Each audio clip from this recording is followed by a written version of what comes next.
네, 계속해서 기드온 사사의 이야기를 함께 나누는 가운데 있습니다. 우리는 기드온의 첫 모습을 기억해 보건대 기드온은 사실은 겁쟁이의 모습으로 등장을 하고 있었지 않습니까? 너무나 겁이 많았고 두려움이 많았던 기드온이었습니다마는 그러나 하나님께서는 그 기드온을 향해서 큰 용사라고 불러주셨고 그냥 그렇게만 불러주신 것이 아니라 기드온은 정말로 큰 용사에 걸맞게 기드온의 삶을 점점 빚어가시는 하나님의 손길이 있었음을 우리는 계속해서 몇 주간의 말씀을 통해서 확인하는 가운데 있습니다.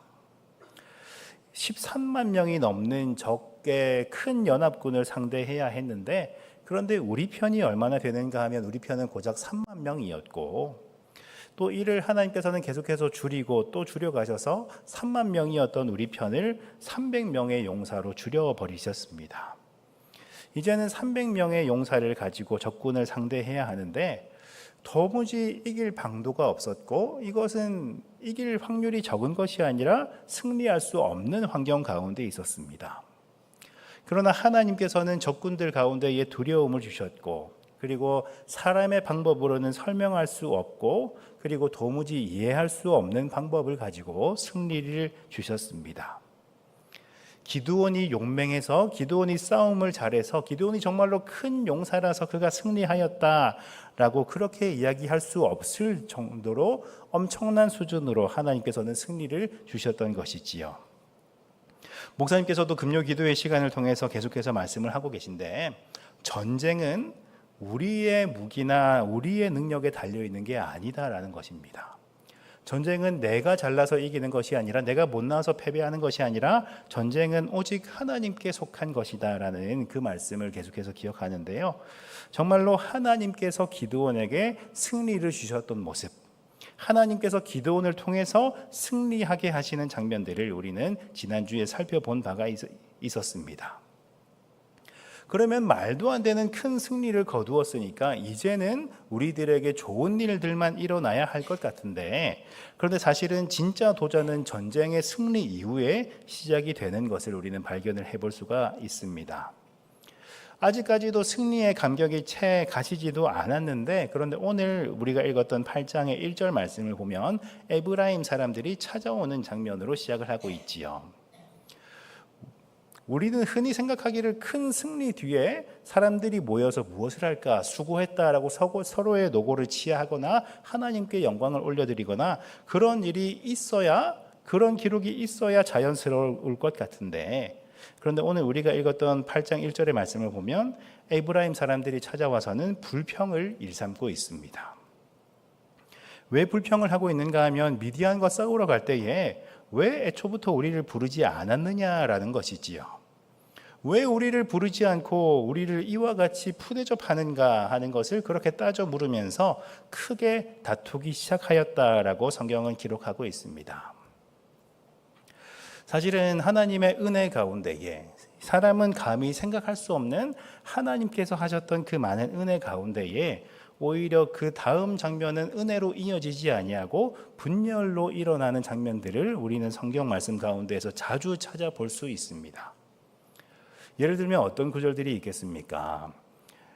홍해를 갈랐던 홍해를 넘어갔던 그 기사 뒤에는 어떤 구절이 이어지고 있는가 하면 물론 모세와 미리암의 찬송 구절이 이어지고 있습니다마는 그 곧바로 일어난 사건이 무엇인가 하면 그들이 목이 말라서 불평하기 시작합니다. 그들이 목이 말랐고 그 앞에 물이 있었는데 그 물을 먹으니까 너무나 물이 쓴 물이었습니다. 쓴 물로 말미암아 모세에게 원망하고 하나님께 원망했던 모습들이 출애굽기 가운데에는 기록되어 있지요. 분명히 조금까지 하나님이 아니고서는 설명할 수 없는 방법으로 내가 직접 홍해를 건너왔는데 그런데 며칠 목이 마르니 다시 한번 하나님을 향해서 불평하는 모습들이 바로 우리들의 모습들이라는 것입니다.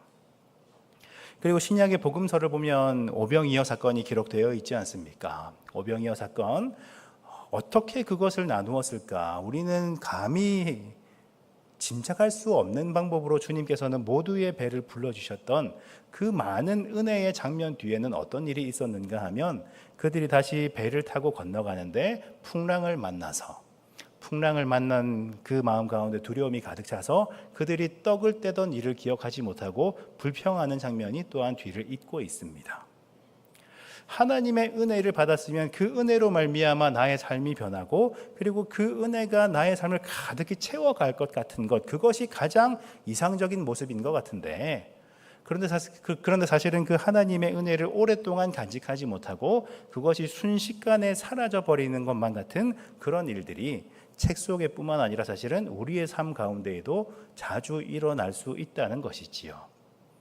우리도 이곳 가운데에서 예배 시간에 은혜를 받고 정말 은혜로 충만하여서 예배당 문을 나서다가도 만약에 이런 일이 충분히 일어날 수 있지 않습니까? 이제 차를 타고 가다가 교회 주변에 차를 긁을 만한 장소가 얼마나 많이 있습니까? 가다가 차를 어디에 긁었다라고 하면 조금 전까지 내 마음속에 충만히 있었던 그 은혜는 어디로 가고 하고 불평하는 모습들이 충분히 연상되지 않으실까요? 그렇게 하나님의 은혜가 나의 삶에 가득히 있었고 나는 정말로 어떤 것으로도 설명할 수 없는 하나님의 은혜를 직접 경험하였음에도 그럼에도 불구하고 불평이 뒤이어지는 모습들, 그것들을 우리는 너무나 자주 경험하고 너무나 자주 찾아볼 수 있다는 것입니다.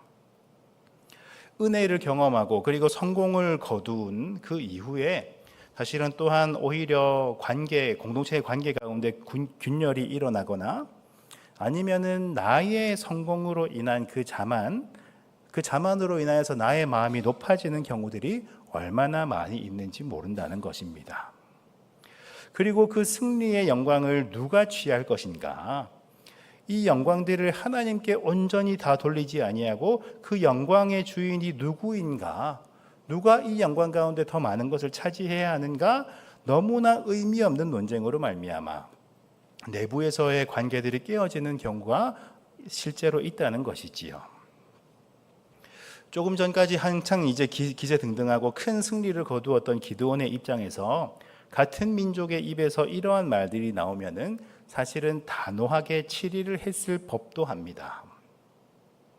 그러나 기드온은 이러한 상황 가운데에서 에브라임의 항의에 대해서 굉장히 부드럽게 대응을 하고 있습니다. 그 대응하는 내용이 무엇인가 하면 에브라임의 끝물 포도가 아비에셀의 만물 포도보다 낫지 아니하냐라는 말로 그렇게 상대를 하고 있습니다. 만물 포도라는 것은 처음 수확한 가장 좋은 과일, 가장 좋은 포도를 의미합니다. 통상적으로 가장 처음 것이 가장 귀하고 가장 좋은 것이라고 그렇게 생각이 되는데, 반대로 끝물 포도라고 하는 것은 수확하고 마지막까지 남아있는 품질이 떨어진다라고 여겨지고 있는 그런 과일들을 이야기합니다. 그래서 우리는 하나님께 그냥 과일 하나 올려드리는 것이 아니라 하나님께 드리는 것도 가장 수확의 첫 번째 열매를 드리기도 하고 처음 것이 가장 좋다는 것이 오랜 인류의 전통이지 않겠습니까? 그런데 기드온의 말을 곱씹어 보면 에브라임 가운데서도 가장 하품 포도라 할지라도 아비에셀의 최상품 포도보다 더 낫다. 아비에셀 사람이었던 기드온은 이러한 말로 에브라임을 달래고 있습니다. 너희가 한 일이 내가 한 일보다도 더 훨씬 귀하고 가치 있다라는 말을 비유를 통해서 설명하고 있는 것이지요. 그런데 에브라임 지파가 한 일이 무엇인가 하면 우리가 지난주에 살펴봤던 마지막 구절 가운데에 기록이 되어 있었습니다. 전쟁의 막바지에 참여해서는 도망가고 있던 미디안의 방백인 오렙과 스엡을 사로잡은 일이 기록되어 있었습니다. 고대 전쟁에서는 적장을 사로잡아서 그들을 물리치는 일들, 그것이 전쟁을 마무리 짓는 너무나 중요한 일이었습니다마는, 그러나 하나님의 부르심으로 인해서 처음부터 전쟁을 주도적으로 이끌었던 기드온에 비할 바는 아니었습니다. 그런데 기드온은 이 순간에 자신의 공로는 철저히 낮추고 에브라임의 공로를 강조하면서 그들의 노고를 치하하고 칭찬하고 있습니다. 사실은 우리는 기드온의 이러한 리더십이 얼마나 어려운 것인가 잘 알고 있지요. 저 사람보다 나의 공로가 더 큰데, 그런데 그러한 상황 가운데에서 나의 공은 숨기고 상대의 공은 높이면서 칭찬하는 것, 사실은 이 일은 아무나 할 수 있는 일은 아닙니다. 그러나 기드온은 에브라임의 마음을 자극하지 아니하고 칭찬을 통해서 내부에 발생할 수 있을 만한 갈등을 미연에 방지하고 있었습니다. 사실은 그 승리를 우리가 다시 한번 떠올려 보자면 그 승리는 누가 주신 것이었습니까? 조금 전에 거두었던 그 승리는 아비에셀이 용맹해서 기드온이 대단해서 거둔 승리가 아니었기에, 사실은 처음부터 끝까지 하나님께서 행하신 일이었기에 사람들끼리 누구의 공이 더 큰가 다투는 것은 너무나 부질없는 행동이었습니다. 어차피 모든 것은 하나님의 영광인데 이 영광을 차지하기 위해서 우리 공동체가 깨어지는 것, 우리 공동체의 내부에서 갈등하는 것, 이러한 일은 없어야 된다라는 것이겠지요.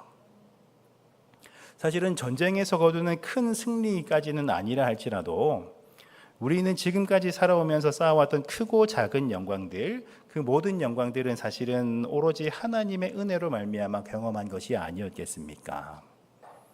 그런데 이 가운데에서 누가 더 큰 은혜인지, 누가 받은 은혜가 더 큰 것인지, 누구의 공이 더 큰 것인지, 하나님 앞에서 누가 더 큰 자인지 그렇게 다투면서 갈등할 필요가 없다는 거예요. 하나님의 승리로 여기까지 왔고 하나님의 은혜로 우리가 승리를 거두었는데, 그런데 그 은혜의 자리 가운데 왜 나는 빼놓고 뒤늦게 불렀는가? 이것을 다투느라고 힘을 합쳐야 하는 시기에 힘을 뺄 필요가 전혀 없다라는 것입니다. 그렇게 기드온은 너그럽게 에브라임의 노여움을 풀어줍니다. 그리고 에브라임의 노여움이 풀린 후에 기드온은 요단을 건너서 도주하고 있는 미디안 왕들을 계속해서 추격하고 있었습니다. 그런데 아무리 용맹하게 싸웠고 아무리 하나님의 은혜로 말미암아 큰 승리를 경험했던 용사들이었지만 얼마나 지쳐 있었겠습니까? 이미 전쟁을 치른 뒤에 지쳐 있었던 300명의 용사들이 있었는데 이 지쳐 있는 용사들에게 떡을 주기를 기드온은 청하고 있었습니다. 그런데 숫곳 사람들의 반응을 보면 기드온을 향해서 상당히 비협조적이라는 것을 우리는 발견해 볼 수가 있습니다.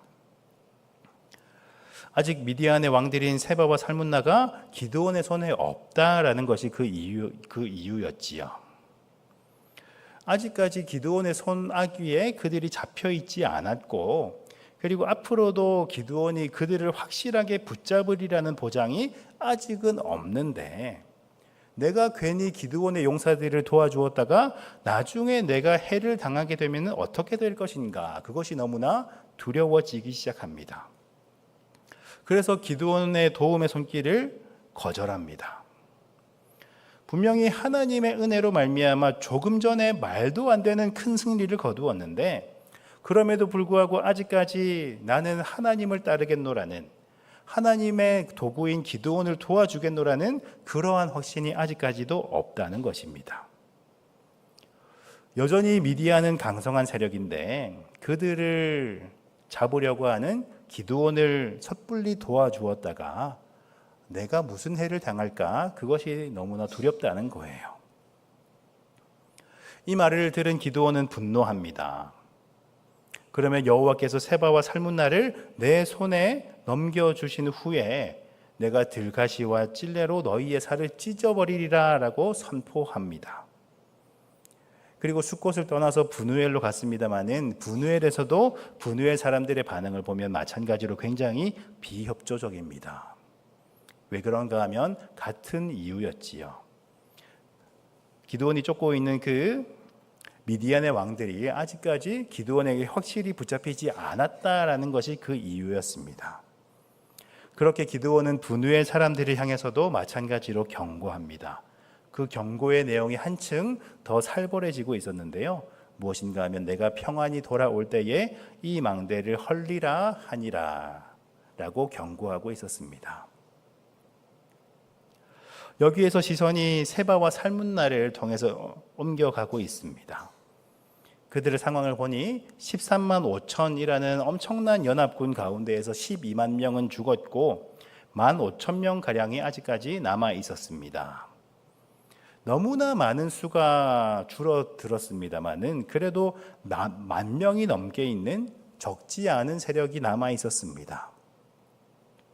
이들이 잠깐 숨을 돌리는 틈에 기드온이 적진을 치고 그리고 세바와 살문나는 결국에는 기드온에게 붙잡혀 버립니다.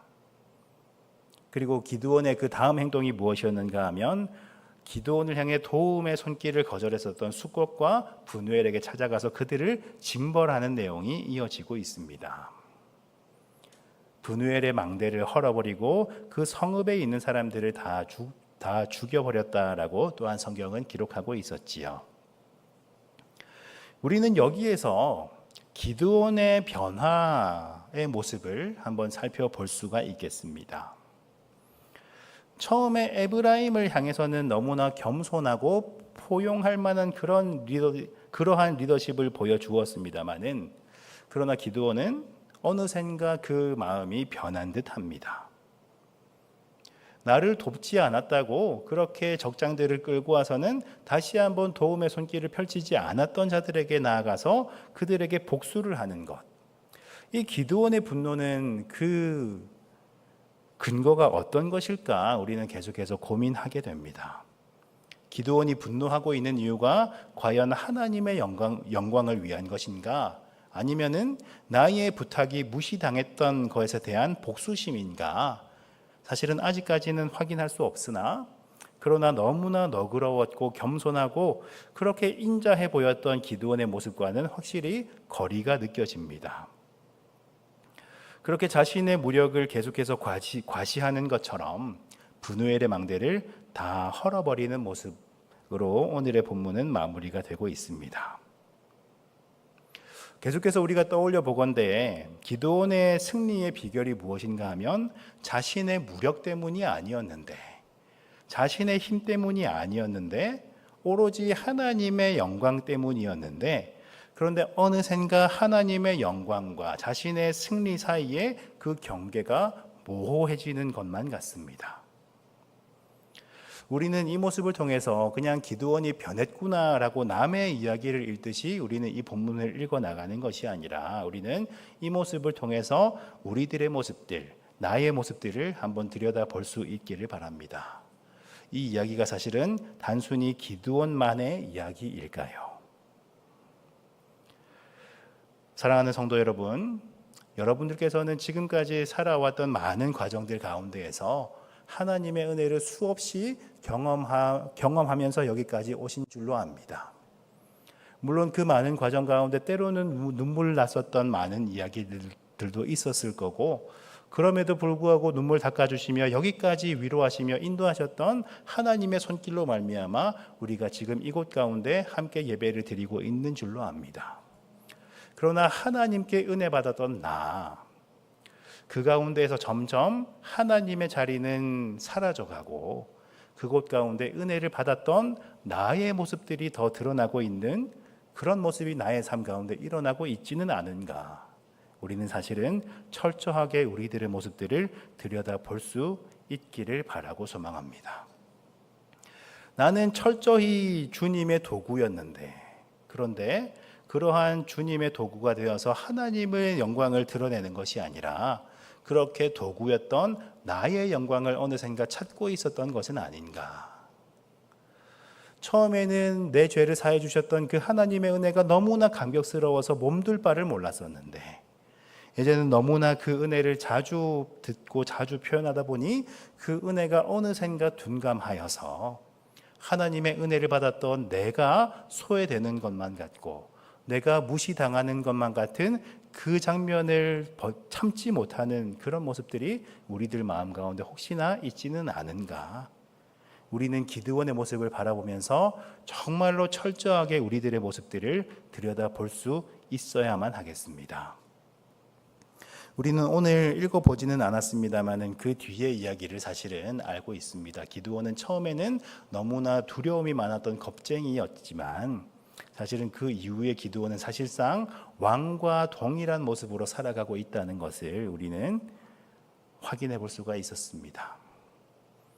어느샌가 하나님의 은혜 가운데에서 하나님을 지워버리고 그것을 나의 자랑으로 나의 능력으로 삼기 시작한다면 처음에 하나님 앞에서 너무나 겸손했던 나는 어디론가 사라지고 그저 나는 괴물이 되어버린다는 거예요.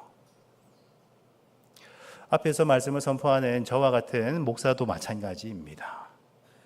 하나님이 아니고서는 설명할 수 없는 일들이 너무나 많았는데, 그런데 어느샌가 제가 무언가 서운한 대접을 받는 것 같고, 어느샌가 제가 작은 취급을 받는 것만 같으면, 그러면 불쑥불쑥 교만해지는 저의 모습들을 발견할 때가 사실은 있음을 여러분 앞에서 고백합니다. 아니, 그래도 내가 목사인데 목사한테 이런 대접을 한다고? 그래도 내가 목사인데 성도가 나에게 이렇게 대한다고? 사실은 이렇게 생각하는 경우들이 문득 발견될 때가 있다는 거예요. 여러분들 이 자리에서 여러분들 앞에서 이러한 고백을 하는 제 마음이 얼마나 부끄러운지 모릅니다. 그러나 정말로 담대한 모습으로 여러분들 앞에서 고백합니다. 기드온과 같은 모습들이 저에게도 있었더라고요. 목사 안수를 받은 지 몇 년 되지도 않고 아직까지도 젊은 축에 속하는 그런 부목사임에도 불구하고 사실은 제 마음 가운데서도 그렇게 교만한 모습들이 보이더라는 것입니다. 사랑하는 성도 여러분, 여러분들에게는 그런 모습들이 발견되었던 적이 혹 있지는 않으셨습니까? 내가 이러한 직분자인데, 내가 몇십 년 동안 예수를 믿었는데 그런데 나에게 이렇게 한다고? 여러분들 그러한 모습으로 누군가를 재단하고 누군가를 판단했던 모습들이 혹 있지는 않으십니까? 그렇게 기어코 다시 찾아와서 망대를 헐어버렸던 기드온과 같았던 그런 무시무시한 모습들이 내 안에서 자라고 있는 그런 경험이 여러분들 가운데는 있지 않으십니까? 우리가 계속해서 기억할 수 있기를 바랍니다. 하나님의 은혜 가운데에서 그 은혜를 계속해서 채워가지 않으면, 그 은혜로 말미암아 나의 삶이 온전하게 변하지 않으면, 하나님의 은혜에서 하나님의 자리가 점점 사라져 버린다면, 여러분들 우리는 오히려 불신자보다도 더 악한 모습으로 살아갈 수밖에는 없을 것입니다. 얼마나 두려운 일입니까? 얼마나 끔찍한 일입니까? 여러분들 그렇게 우리들의 모습들이 변하기 시작한다면, 조금 전에 우리가 사사기 8장 초입에서 읽었던 것처럼 우리들 가운데서 누구의 은혜가 더 큰가? 누가 하나님 앞에서 더 큰 자인가? 누가 더 큰 죄인인가? 이것을 가지고 서로 도토리 키재기와 같이 그렇게 경쟁하는 모습들이 우리들 안에 있을지도 모르겠습니다. 사랑하는 성도 여러분, 하나님의 은혜 가운데에서 절대로 하나님의 모습을 지워버리지 마십시오. 하나님의 사랑 가운데에서 절대로 하나님을 잊어버리지 마십시오.